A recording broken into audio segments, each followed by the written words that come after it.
ان کافروں سے کہو کہ بھلا دیکھو تو اگر اللہ تمہارے کان اور آنکھیں چھین لے اور تمہارے دلوں پر مہر لگا دے تو اللہ کے سوا کون سا معبود ہے جو تمہیں یہ نعمتیں پھر بخشے؟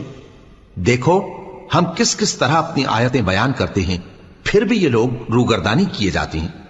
کہو کہ بھلا بتاؤ تو اگر تم پر اللہ کا عذاب بے خبری میں یا خبر آنے کے بعد آئے تو کیا ظالم لوگوں کے سوا کوئی اور بھی ہلاک ہوگا؟